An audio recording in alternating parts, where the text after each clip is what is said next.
Welcome back to Tales of the Dark. Tonight, we are not talking about graveyards or empty roads or things hiding inside houses. Tonight's story comes from a place older than streets, older than buildings, older than every name people gave to maps. The woods. Not the kind with hiking trails and picnic tables, not the kind families visit for photos.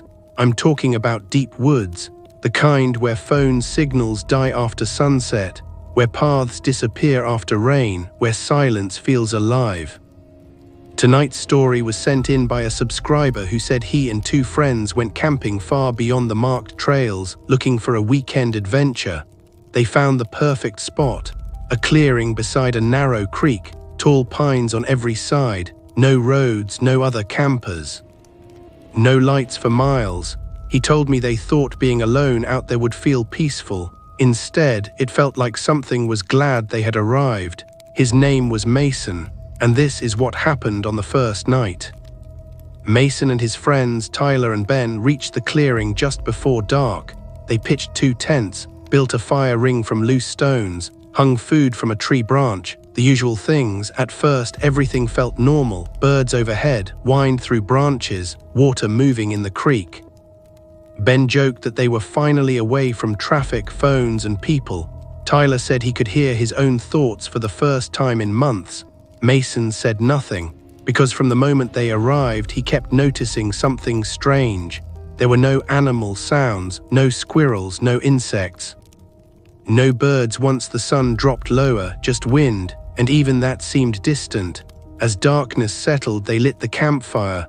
Orange flames pushed back the black around them. They cooked hot dogs, talked loudly, laughed harder than usual. The way people do when they're trying not to notice how dark the woods really are. Around 10 p.m., Tyler stood up. "I'm grabbing more wood." He took a flashlight and walked toward the tree line. The beam disappeared between trunks. 2 minutes later, they heard him shout.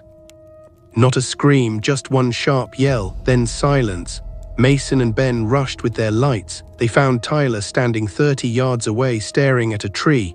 "What happened?" Tyler pointed upward. Nailed to the trunk at eye level was a wooden sign, freshly carved, no moss, no weathering. As if it had been placed that day. It read, "Keep fire lit." Ben laughed nervously. Some hunter messing with people. Mason looked around, no footsteps, no nearby voices, no sign anyone else was there. They returned to camp, added more wood. No one joked much after that. At midnight, the fire burned lower. Ben stretched and said he was going to sleep. Tyler agreed. Mason stayed awake another few minutes, feeding the flames. That was when he saw it, far beyond the creek, between 2 trees. A second campfire, very small, very still. Too far to feel warm, too steady to be natural. He stared at it, no voices around it, no movement, just a tiny orange flame in total darkness. He woke Tyler and pointed. Tyler squinted. "I don't see anyone." Neither did Mason, but as they watched, someone stepped in front of that distant fire. Tall, thin, only a silhouette. Then it stepped aside and the fire went out. At the exact same second, their own campfire died. No crackle, no smoke, just gone. Complete darkness swallowed the clearing. Then from somewhere close in the woods, a voice whispered, "Wrong one." No one moved after the whisper. The darkness felt solid. The fire pit still glowed faint red at the edges, but the flames were gone, as if they had been pinched out by invisible fingers. Mason's hand shook so badly he nearly dropped the flashlight. Tyler clicked his own light on. The beam swept across trees, backpacks, the creek bank, empty ground, nothing there. Ben crawled halfway out of his tent. What happened? Before anyone answered, something stepped in the leaves behind the tents. One slow crunch, then another, circling them. Mason swung the beam toward the sound. No body, no animal eyes, just darkness and branches. The footsteps continued, always just outside the light. A full circle around camp, then another. Tyler cursed under his breath. Bear, Mason knew it was. Bears move heavy, sniff, crash, brush, breathe loud. This moved like a person trying not to be heard. They rebuilt the fire with shaking hands. Tyler lit it. Nothing happened. The lighter worked. The wood would not catch. Ben tried next. Then Mason. Dry wood, spark, no flame. The footsteps stopped the moment they gave up. Then came 3 knocks from a nearby tree. Knock, knock, knock. Mason shined the light at the trunk. Fresh marks had been carved into the bark, 3 vertical lines, wet sap running down them like tears. Ben whispered, "That wasn't there before." Then another knock sounded farther left. Another tree, they turned, 3 fresh marks on that one too. Then another knock behind them. Another tree, the woods were answering themselves. Tyler said they were leaving, right then. No sunrise, no waiting, they packed only essentials. Lights sweeping wildly as they worked. Every few seconds one of them thought they saw someone standing beyond camp. Too thin, too tall, gone when the beam returned. At 1:17 a.m. they started down the trail they came in on. Single file, Tyler first, Mason behind him, Ben last. The path should have reached the parking area in 40 minutes. Instead, after 20 minutes, Tyler stopped dead. The sign stood in front of them again. Keep fire lit, same tree, same clearing, same tents. They had walked in a straight line and returned to camp. Ben started panicking. No, we kept going east. Tyler snapped back that he knew direction. Mason said nothing, because he noticed their tents were zipped closed. They had left them open. The campfire was burning again, strong, bright, as if someone had been tending it, and beside the flames sat a person.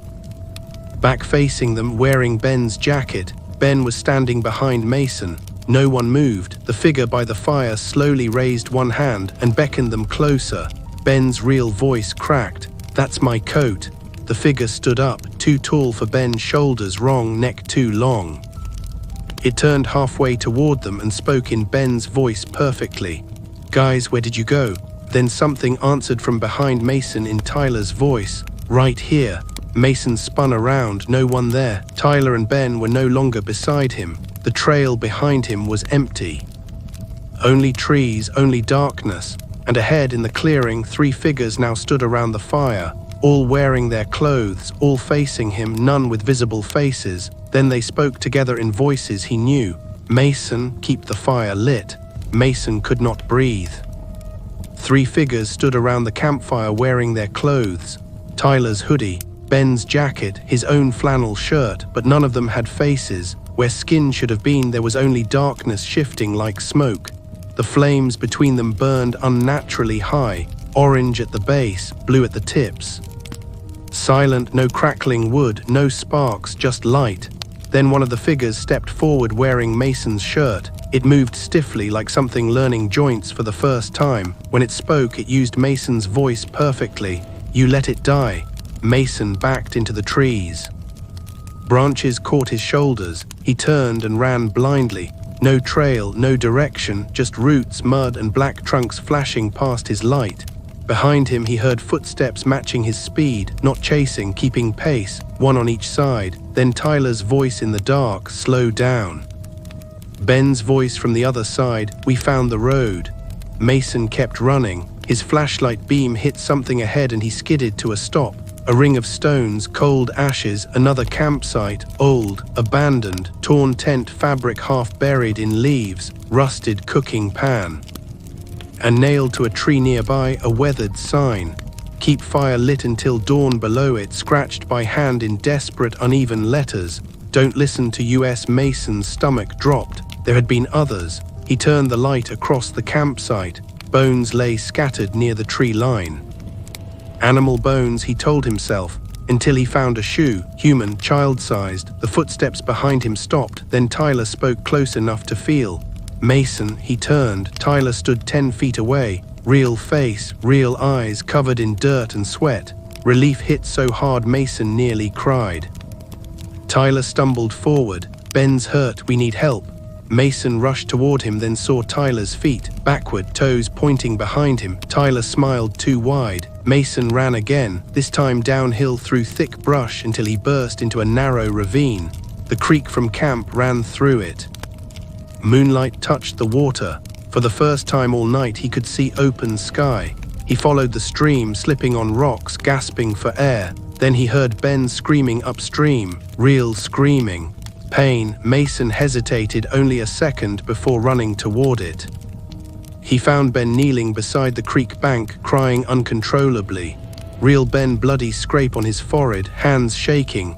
Mason thanked God. They grabbed each other, both trembling. "Where's Tyler?" Ben pointed into the trees. "He walked into the fire." Mason stared. "What?" Ben sobbed harder. "When you disappeared," Tyler said he heard his mom calling. "He walked into the flames and they opened." Branches snapped nearby, something descending the slope. Mason pulled Ben up. They ran together down the creek. Behind them came Tyler's voice, then 2 Tyler voices, then 10. Calling from every direction. "Wait up, guys, I found the road, turn around." The ravine widened suddenly. Headlights shone through trees ahead, a dirt service road. Mason and Ben sprinted toward it screaming. An old forestry truck skidded to a stop. 2 rangers jumped out. They dragged both boys inside and locked the doors. The older ranger looked terrified the moment he heard where they had camped. "Did you keep a fire burning?" Mason shook his head. The ranger cursed under his breath. As the truck turned around, Mason looked back through the rear window. Deep in the woods, hundreds of tiny orange flames were lighting one by one, like campfires, far too many to count, and standing beside each one someone waving. Tyler was never found. Official report said he got lost. Exposure, animal attack, anything but truth. Ben never camped again, neither did Mason. Years later, Mason returned to the ranger station searching old records. He found a journal from the 1930s, pages from a fire lookout who patrolled those woods. One entry read, "It hates the dark. We feed it flame so it stays where it is. If every fire dies, it comes looking for warm ones instead." Mason moved cities after that. He sleeps with a lamp on every night, because whenever the room goes completely dark, he hears crackling nearby. And Tyler's voice whispering from the corner, "Wrong one." If you are new here, subscribe to Tales of the Dark, where every story gives you a nightmare.